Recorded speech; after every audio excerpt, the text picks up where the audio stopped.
I realize we're going to get killed before we get the hell in the car. You got to understand, black people hated Jimi Hendrix. Why? What was that Because from? he didn't play anything that they wanted to hear. I wrote this song, Nightbreak, but it's about sort of the feeling of you're about to die. Today's guest is a living visionary in music history. He's a man who has produced music alongside legends, from working with the godfather of rhythm himself, Bo Diddley, to collaborating with icons like Jimi Hendrix, Bob Marley, Chuck Berry, Paul Simon, Billy Joel, and many others. Ron Terry is a name that echoes in the quiet spaces of some of the most powerful records ever made. He's a music producer who still records in analog, a purist of sound who believes music should be felt, not just manufactured. So whether you're a music junkie, a student of the craft, or someone who just wants to see behind the scenes of the rock and roll life, tune in, because you're about to meet the man behind the music, Mr. Ron Terry.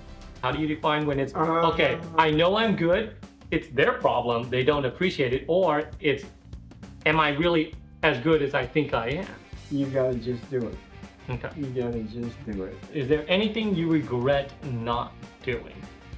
I do. Okay. I have one. I blew it. Gotcha. I blew it. And I let my manager get away with it. Okay. He said, you will be one of the best if you... You worked with legends like Bo Diddley, Jimi Hendrix, Bob Marley. What's something that you've learned while working with them that no textbook or studio course could ever teach? They're great because they're great, and there's no way I could teach them how to be great. You gotta have that great. I mean, nobody played guitar like Jimi Hendrix. I mean, he was all over the place. Mm-hmm. Sometimes it worked. I mean, you gotta understand, black people hated Jimi Hendrix. Hated him. Really? He would play the Apollo and get booed the fuck out of him. Why? What was that Because from? he didn't play anything that they wanted to hear. Okay. Okay? I mean, they were into rhythm. Okay. He doesn't play rhythm. He plays whatever the hell he feels like playing. Okay. But he's a great player. Hmm. But he did what he wanted to do. Bo did what he wanted to do. Led Zeppelin did what they wanted to do. Bob Marley did what he wanted to do. Okay. It just, and now it's my job to add on to what they do, and make it better Okay. and make it more listenable for a lot of people. Okay. And that's my job. But Jimmy was hated by black people. That's me. I never even knew that. Oh, Like, yeah. I can't imagine, as an artist, having this feeling that supposedly that your own community doesn't even, encourage or Cannot stand them. I think that says miles the fact that you still rise above that despite the fact that everyone's Oh, yeah. I mean, booing you out. he actually brings Buddy Miles in to play drums Mhm. and has to wind up firing him and bring Mitch Mitchell back Okay. because nobody wanted Buddy Miles to play drums. Hmm. I mean, it's just, there was so much to do. I mean, when Martin Luther King got assassinated, Mhm. and the song Nightbreak, which is the story, is on the new record. Okay. So what happens is Jimmy and I are in Newark, New Jersey. So we do a show there, and 7 people, the night Martin Luther King gets assassinated, Okay. 7 people show up. And in the parking lot, there's a huge amount of black people looking to kill Jimmy and I and anybody that tries to get into that auditorium. Wow. Okay, disrespectful to Martin Luther King. Yeah. Okay, so now, because the promoter didn't want to give the money back of all of it, because the thing was sold out, Yeah. but 7 people show up. Yeah. He didn't want to give the money back. So we had to come and play. Yeah. No doubt about it. So now, when we're about to get out of there, Okay. I realize we're going to get killed before we get the hell in the car. I mean, there was no doubt about it. They were going to kill us. Wow. And I wrote this song, Nightbreak, which is on the Bo Diddley record, which Bo Diddley had nothing to do with whatsoever. But it's about sort of the feeling of you're about to die. Wow. I mean, you're about to die. There's no doubt about it. They're going to kill you. The car is on the other end of the parking lot. and we have to get from the back of the auditorium to the car, Hmm. and we don't think we're going to make it. Now, Mitch and Noel are scared out of their fucking wits, Yeah. you know, because that whole racial thing in this country, they didn't want to get involved in Yeah. at all. And I mean, luckily we got through the night. I mean, I'm Yeah. here, Yeah. Yeah. but it was a very trying experience. And this whole Can you night, elaborate? Do you remember how you got through? Like what? we got through because a couple of black guys thought we were cool, and they said, "Leave these guys alone." Let them Oh, have it." they stood up for you Yeah, they guys. stuck up for Wow. us. They Okay. really did. They stuck their neck out. Oh, Wow. they really did, because That's amazing. they could have got killed. Oh yeah. Holy cow. And they actually Bravo. got us to the car and closed the door, and the driver like immediately pulled out of the fucking lot. Oh, yeah. And Oh, but without them, we don't make it out. We don't make it out. that's amazing. It really was. I mean, there was another time. I mean, the racial thing in the '60s was a little tough. Oh yeah. So we're playing Dallas, Texas, Okay. and we played San Antonio and Houston, and the last song of the night was the Star Spangled Banner. Okay. So we're walking up the back of the Dallas auditorium, and a 6'6" or 6'8" police guy is lined up with a bunch of cops. And I walk up with Jimmy, and he sticks his finger in my chest. He says, "You tell this nigger he plays the Star Spangled Banner tonight. We take no responsibility if you guys get out of here alive." Okay? Wow. No responsibility. Now, Mitch and Noel are heading for the car. I mean, Terrible. they don't want to know. Yeah, that's And that's I terrible. said, "Come on, Mitch, let's." So I go in the dressing room. I said, "Jimmy, you got to mellow out tonight." And he said, "We'll see." So the show comes, and the last song, Okay. he starts with the first chord of the Star Spangled Banner, but then he breaks into something else. And we didn't do it again till Woodstock. Okay. And when we did Woodstock, because I played in Woodstock with him, and when he did it at Woodstock, he said to me, "Can I do it tonight?" I said, "If you can't do it tonight, you'll never be able to do it again." And he played the Star Spangled Banner tonight, and that became a big hit. Wow. Yeah, it's That's so. heavy story. That is. Holy cow. That's so crazy. Well, what was then and what is now in the racial situation is very different. Yeah. Very different. Yeah. Yeah. It's crazy. I don't know if you want to hear about all this heavy shit. But Oh no. It's good. That's the whole point. Is we do want to hear. We want to hear about your life and your story, the Okay. experience you've come to, because the whole mission behind Elite Class Esquire and the company that I run is to help people overcome their struggles and their difficulties by hearing the stories of other people. You got who enough also. money, Yeah. you can overcome it. I mean, when Jimmy and I were in jail in Toronto, Hmm. so everybody's off the plane, they're sitting in a car, and there's nobody in the airport. And Jimmy and I are on the plane, and I'm going, this is where the money will come into a play in a minute.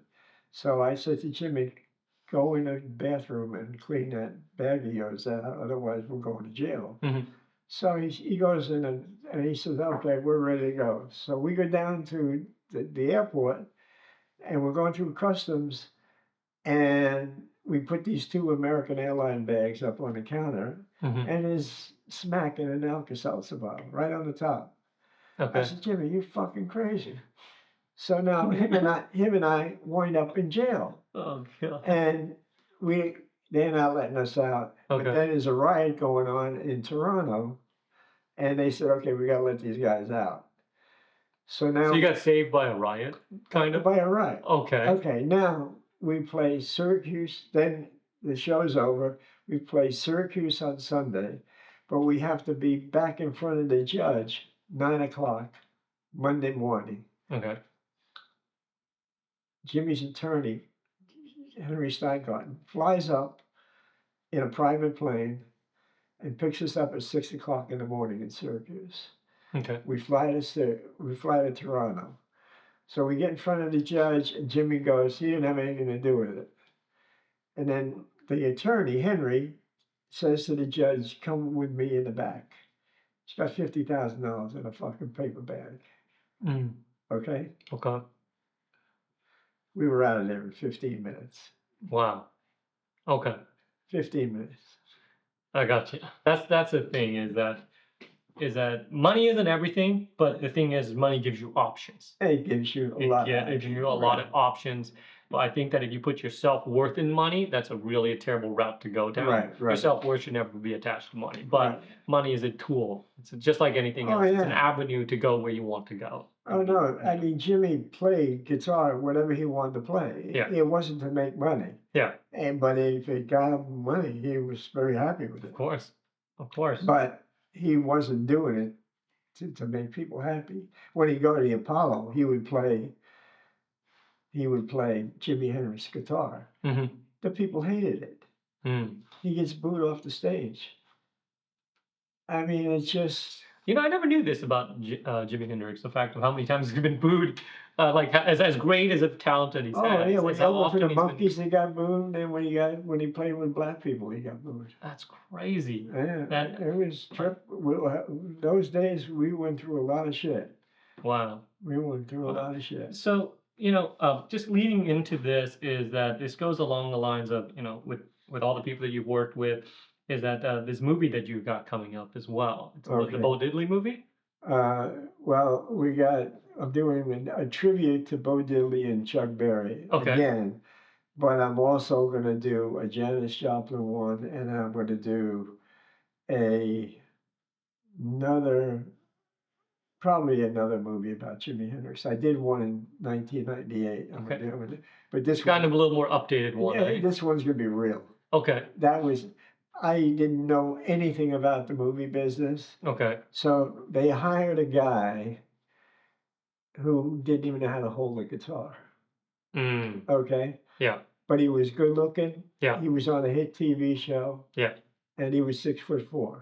Okay. So I said, what are you doing with this guy? He's no sense of rhythm, no sense of anything. Yeah. And the problem is that's very disrespectful to the fans. Yeah. Who a lot of the fans know music, so Yeah. they can this is I'm not musically talented, but I've trained in martial arts for roughly about 20 years now, different various styles. Right. And when I watch a film, I can recognize right away this person has no idea what they're doing. Yeah, Their exactly. stance is terrible. Everything about this. This guy knew Yeah. nothing. Yeah. He knew nothing. Mm-hmm. So, and they made it very vanilla kind of story. Mm-hmm. And I went, okay, if I ever do this again, somebody's going to know the true story about Jimi Hendrix and what he had to go through to become who he became. Mm-hmm. Until he played the Star Spangled Banner that day at Woodstock, everything was weird. Well, I think that the beauty of also today, in terms of 1995, is that you now can do online casting, which now gives you a huge reach all over the world. You can find, I promise you. Cast Oh yeah, that person is there that looks like him, acts like him, plays that music, and has that passion. And probably his role model, like Jimi Hendrix. Exactly. So that's the beauty. I look at now in casting. Like the characters that I think are impossible to cast, they somehow find them, and it blows my mind. I know. Well, everybody in the Luffy. next Jimi Hendrix movie is going to be like a real person. Yeah. So that's the beauty with the technology. So that's kind of why I wanted to share about your upcoming movie. You got an upcoming album, you got an upcoming movie. Right. I think it's amazing that you keep chugging through. Well, I'm 82. I just keep on doing it until I don't do it no more. See, and I think that's the beauty of it. I shared with my peers is that I don't believe in retirement, quote unquote, per se. Right, Is that right. I think the retirement is different for everybody. For me, I'm somebody who I think I'll just work until I just literally can't work can't. anymore. Right. Now, last year when I got sick, Mhm. I didn't know if I was going to make it back to do this. But Mm. now now that I finally got the clean bill of health, Okay. I'm ready to just do what I got to do. So Ron, I got to ask you, you're known for sticking with analog during the current digital age of music. So what does analog capture that you feel like digital just can't do? It's real music. I mean, analog is the performers have to perform, you've got to create a sound that is different than anybody else. The digital thing is they make everybody sound like everybody else. Mm. And I just don't want to know about that shit. Okay. So, I mean, at my age, I figure, I mean, I talk to people, they go into a studio and they go in by themselves and create a whole record. Okay. And it's such a piece of shit that I can't, Tell me how you really feel. no, I mean, I can't even listen to it. I I mean, got you. they're friends of mine, some of them. I got you. But I believe that, at my age, I'm not going to give it up to go back into that kind of world. Okay. And the analog way is real music. Gotcha. And, So essentially, you're just saying that the digital just makes it feel like everybody's just a copycat of each other, yeah, and it all just kind of sounds and blurs together. it all blurs together. Okay. And I can make anybody sound like anybody Mhm. if that's what I want to do. Mhm. I don't want to do that. It's just to bring up is I was speaking with a friend who's into music as well, and we're kind of having a similar discussion about this. Uh, And she actually shared with me an interesting metaphor. She goes, a lot of the music, and this is referring to a lot of the digital music, shall we say? She's like, it's called junk food music. okay. It's kind of like going to McDonald's, getting a quick fix, and Right. that stuff. And then there's masterful craft, and that's the gourmet music. Oh, that's Right. And so exactly it. That's the best. And she's like, there's not anything wrong with junk food. It's like you're in the moment. It's just you're feeling the Oh, vibes, yeah. but it's very forgettable. And That's what it it's is. cheap. It's cheap. Yeah. It's cheap, Mhm. and it's quick, Yeah. and you can just do it. Mhm. Where analog music is expensive, Mhm. takes a long time, Mhm. a lot of things. Like I've had many musicians come in, and they are not cutting it. I got to send them home, Mm. and I got to either find somebody else to do it myself or whatever. It's because they don't get it. Where digital, it's as you say, it's McDonald's. It's just you Yeah. put all the crap together and it doesn't matter. Yeah. Well, I think the digital, what it gives in its own perspective is a young person and who doesn't have a lot of resources, And opportunity. an opportunity to get themselves seen and started. I think that's a good place. Absolutely. But just like anything else, it's like I'm in filmmaking. You Right. start off with a camcorder, that's fine. Right. You eventually want to evolve into Yeah, you more like to make a sophisticated. movie sometime. Yeah, a little bit more sophisticated equipment and Right. sophisticated talent. Exactly. No, I get Sure. it totally. But it's very similar to that. Very Okay. similar to that. Okay, that's good to know. So, on the topic of that, you told me you're about to release a new album. Can you tell us a little bit about it and specifically what does this album mean to you? Okay.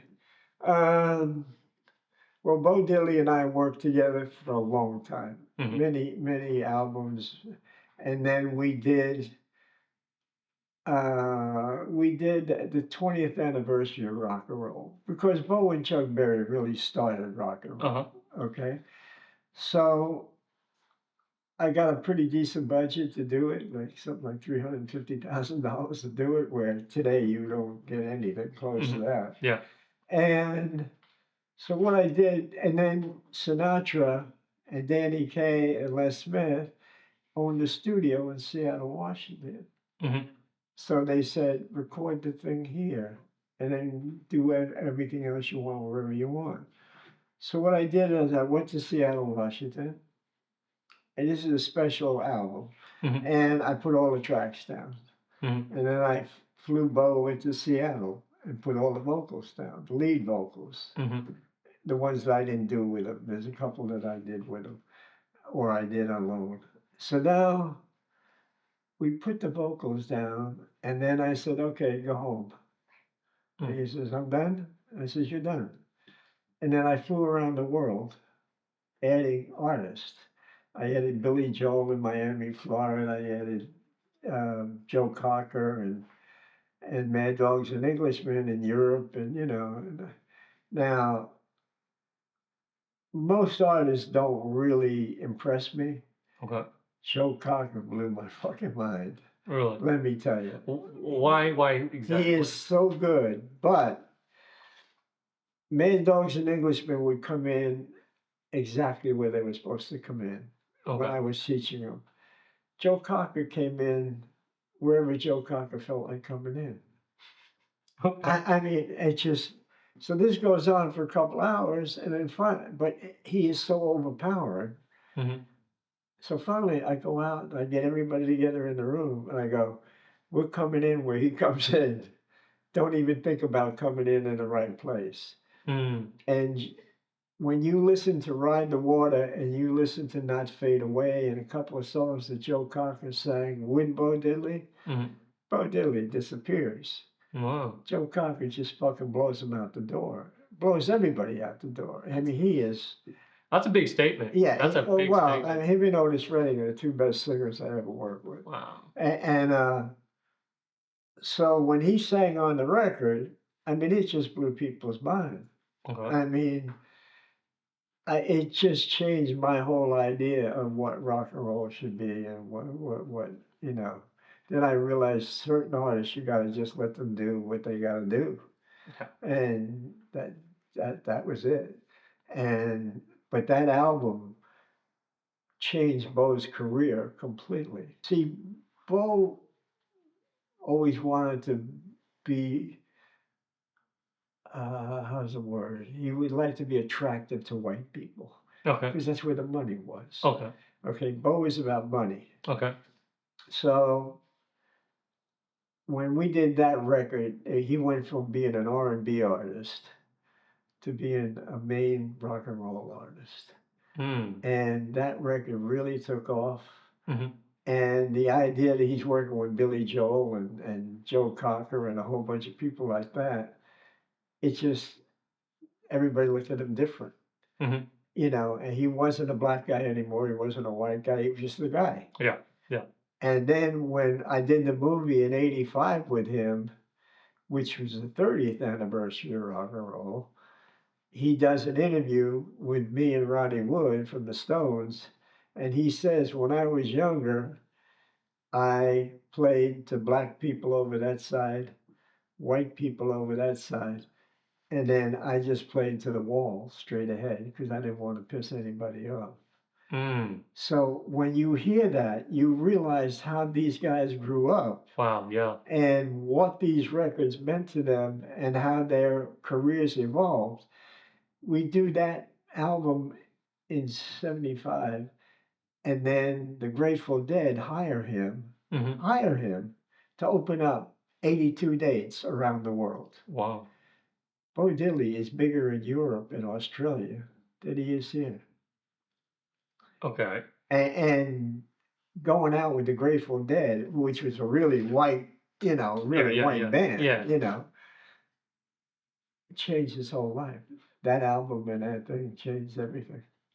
I think it's really fascinating that what going back to what you're saying is that sometimes when you meet, really talented people, you gotta let them do their thing. You gotta You let know him do that thing. that's what happens. So just I'll just share with you an example I had is on one of my films I worked on last. Is that I had this sensei I wanted my screenwriter to write, and it was like how you have a sensei that's like speaks and says like all these wise, profound things. Well, I told him I was like, we're doing action comedy. I was like, I want him to as soon as he talks, I want everyone to just go, what? Like it's just the most idiotic, nonsensical thing. That was the whole comedy skit. Right. But anyways, I had this whole That envision. was your concept. Yeah, yeah. I had this whole envision idea of what I wanted this sensei to be. I wanted this Right. raspy voice. So we casted this comedic actor, and he was, the whole time I was pushing. We're on film day. I've already done rehearsals with him, and I was like, I want you to talk like this. I want you to say everything. It's just like you smoke 10 Right. packs a day. Right. We shot the whole day and he was struggling. He was so hard. He was losing his voice. It wasn't connecting. So And he I- really did smoke. No. He was Oh. trying to emulate what trying. I was asking Oh, for. I And he see. was giving his best. And I could see that. Okay. But unfortunately, like I reviewed the footage for the whole day. Didn't work out. Didn't work. Didn't work out. And so I just thought, hold on. I brought this guy because I loved his comedic chops. Right. And I'm trying to tell him how to do his job. So I was like, you know what? I was like, Chris, just give me your best version of what you think this sensei sounds like. Okay. And he gave it to me, and I was like, that's perfect. That's great. It's Well, nothing I had in mind, but yeah. he pulled it out.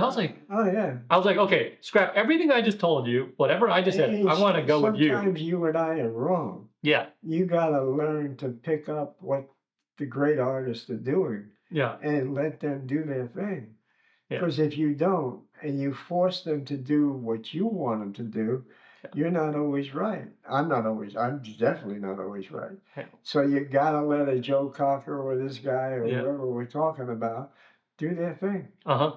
And other times you can be the boss, but Yeah. other times Well, you can't. it was a great learning experience because it flipped a switch in me because we went from a day of like I'm trudging this guy through the mud, Right, you know, right. and I'm trying to like, why can't you do this? You're Right, supposed to yeah, be no, funny. Why? yeah, I And then get it. and then I realized I'm the problem. You're the problem, right? I'm the problem. And then sometimes I'm the problem. Yeah. You So know? yeah. So then once we shot the second, it was like night and day. Right. Everything just clicked. He got everything almost on at least within 3 takes of everything, Yeah. and it was amazing. I was just like, done deal. Several times, just first take, I was like, that was Very perfect. similar. Yeah. Very similar. So I love that. I don't know if aspect. he's as good as Joe Cocker, but very similar.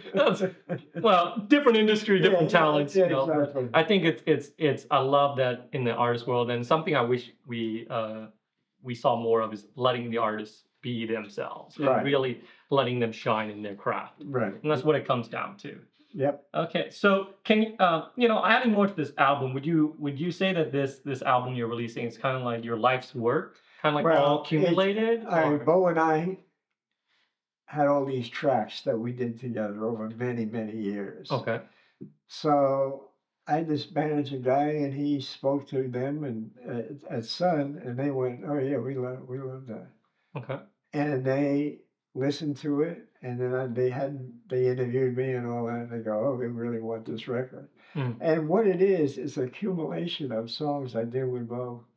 Some of them together. Well, Have a Good Time Tonight has a whole different story. When Chuck Berry didn't show up, Hmm. and where everybody's frustrated.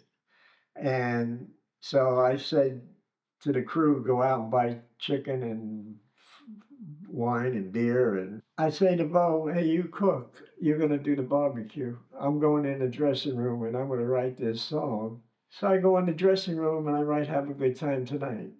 Live, right there. Mm-hmm. I come back out and I teach Bo it. And then we start singing it to everybody. Mm. And John Hammond and Ronnie Wood and everybody's, and all of a sudden Tower of Power horn section comes in and they start playing it. Now everybody's happy. I mean, they went from being really bummed to being really having a good time. Mm-hmm. So now I take tracks and that all over the place. And I take them back to the studio and I work on them for about 6 months or a year, and I make a record out of it. Okay. And I put it out, and Sun Records thinks it's a hit record. And they're going to get me a sync deal for a lot of money, which with a beer or wine company or whatever it is. Mm-hmm. And they're going to put it out and do just what I did at the party. This next question is moving more towards the next generation of artists. Okay. That's it. So, if a young artist today wanted to honor the craft of music, what's one habit or mindset that they need to adopt right now? What do they have to adopt? You know, it's hard for me to say that because they don't have to play by the rules anymore. They can do A&I. They can do all that stuff. Mm-hmm. Teresa likes to watch American Idol, Okay. and we watch it. And usually it's only the country people that really seem to have any kind of authenticity. Mm. Every once in a while, somebody will come along that's fairly authentic, but it's very hard today because nobody wants to spend any money. I mean, Neil Young and I had a conversation about 2, 3 months ago. Mm-hmm. And he said, I can't make any money anymore. Mm-hmm. He said, nobody wants to buy a record. Mm. Nobody wants to do, if I don't play live, I can't make a dime. Mm. And that's almost the way, I mean, nobody wants to spend any money anymore. Mm-hmm. I mean, even Sun Records, they do everything And if it goes, because I licensed everything to them, if it goes, I make a lot of money, but they don't really risk too much Mhm. because they don't want to, nobody wants to risk anything. Yeah. I mean, it's an expensive endeavor, and it's that's what's going on. It's not just music. It's the entertainment Oh, industry. in It's all the general, oh, streaming, yeah. everything that's going on. It's making it very, very difficult. And I have plans for the future myself. I talk to people. I'm looking at things internationally on how to Right, pivot, shall we say, and keep up with the times. And that's right. unfortunate when it comes to the business side of all of Well, this. what I do is I have certain people I stay friends with, like the head of Universal, Hmm. president, is one of my best friends. Hmm. So if I got something that's good for Peacock or good for Universal Music or whatever, I just call him up and he's, there's certain places like Amazon, Universal, Warner Brothers. I mean, you got to keep certain relations. So we make something, Hmm. we take it to them if we want to do that kind of a deal. If we wanted to go independent, we do that too. Okay. But as long as you have enough money to get started and you show them something that looks like a winner, Okay. they do it right away. Okay. So, like going back to what we're talking about, really, what it comes down to is it goes along with what you're talking about with digital age music. Is that everything's starting to sound like the same, and it sounds to me like what you're sharing is how can you be your authentic self in your authentic craft to Right. make yourself stand out from the crowd of Exactly. generic sound. That Exactly. sounds to be about what Uh, I'm picking up from that. very tough. Yeah, yeah. It's tough, and also the competition now is huge because of technology, Right. international ease of use, ease of access Yeah. plays a major role now. I mean, look at iPhones in terms of just filming. Radio stations are all going out of business. Yeah, yeah. I mean, it's just Radio. the whole thing is terrible right now. Yeah, I mean, I think it is terrible in its own way, but it's also just evolution. It's technology. Yes. Things move and come, and it's you've done your area, and it's kind of like the way that I look at it is it's my generation. It's time to figure out how we did adapt to this new change. Yeah. And that's how we're gonna have to do it to You've got survive to as learn artists. how to figure out what the new thing is. And Exactly. that's the key. Okay. So that's great. Be authentic and then move with the times. Yeah, And these are the two exactly. good things. So going to a little bit deeper is you've lived through so many eras of music. What has music taught you about life that really like no other career really could? What has music really taught you Wow. about life?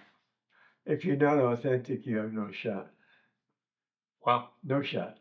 Okay. If you're just covering people's shit, you got no shot. I mean, you might get one hit record, then you disappear. Okay.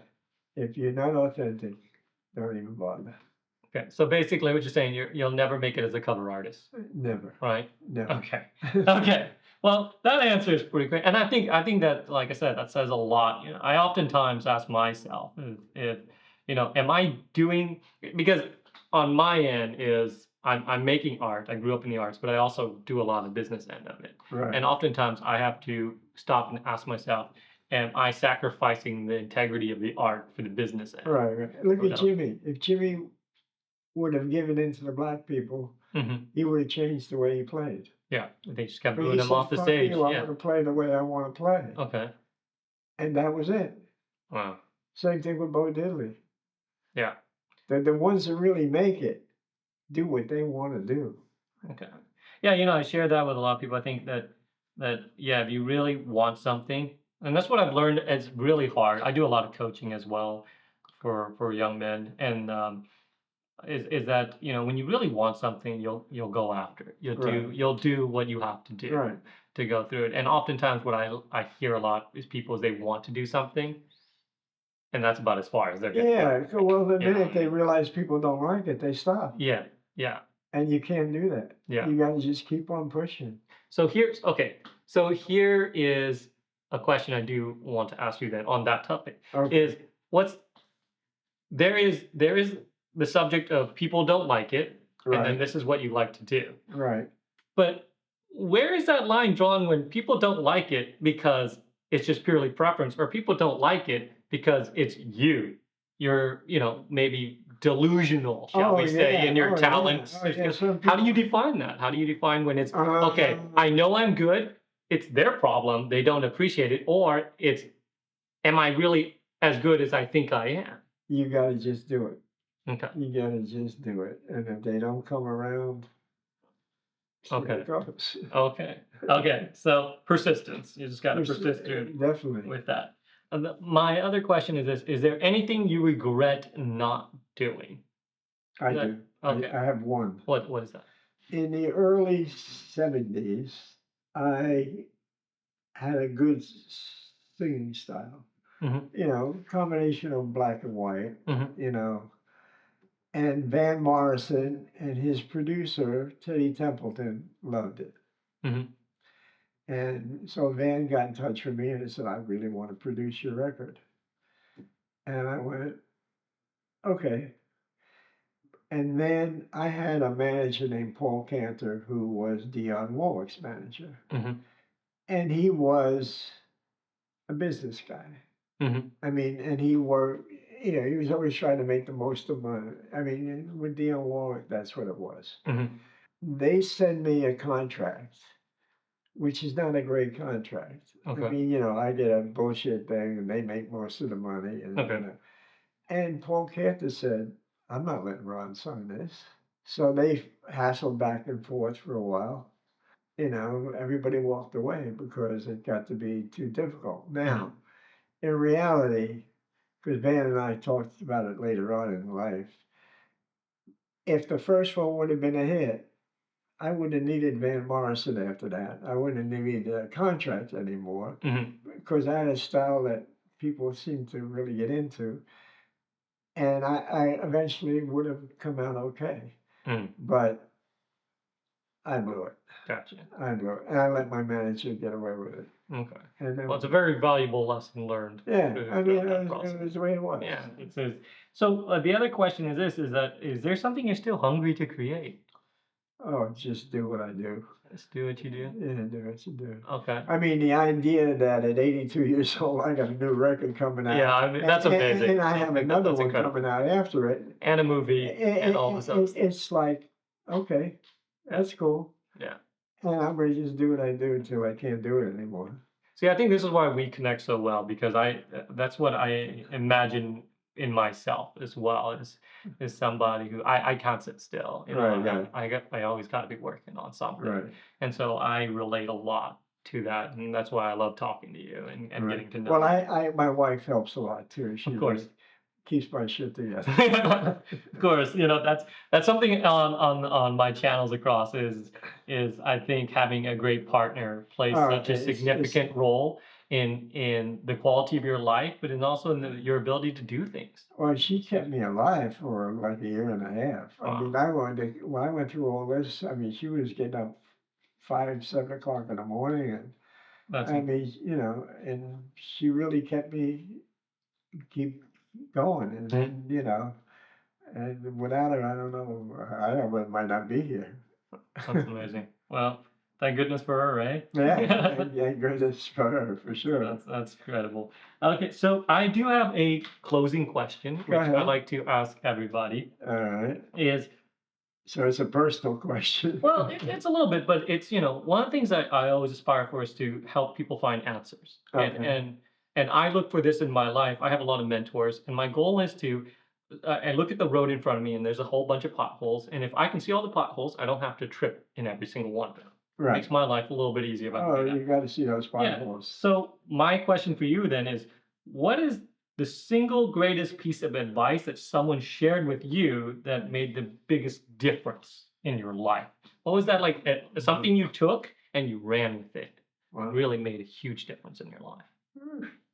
That's a heavy question. It is. Because it had to happen a long, long time ago.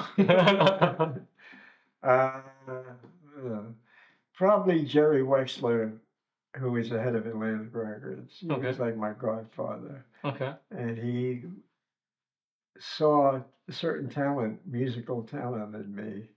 And he said, you cannot give it up. You should just do it, whether you get paid or you don't get paid. He said, you will be one of the best if you keep doing it. And, at that point, Jimmy and I are making $20. Yeah. I'm feeling like, holy shit, this is This ridiculous. is hard. This is Yeah, hard. this is tough stuff. But Jerry said, don't even think about it. And a lot of times with Jerry, I would go in the studio and help him and not even get paid for it. Mhm. But it was just, he was so good at what he did. And when he said, don't do that, I just figured, okay, I got to do it. Yeah, and good thing you took that advice because the the life that you've lived, amazing people and had all these incredible experiences. You ever thought about writing a book Uh, or having someone write a book? I think you should. You're- with me, if somebody pays me to write a book, I'll write a book. okay, That's what it. I got you. And if you run into somebody who wants a book, we'll write a book. Okay, I mean, that's where it's at. I got you. Well, hey Ron, I wanted to say thank you very much. Oh, no Really problem. appreciate it. I learned a lot about you. I thought I knew a lot about you already. But I learned a lot more today. So Alright. thank you, and hopefully I will we get, probably do another one. yeah, we'll get to do it. Okay. Do another one.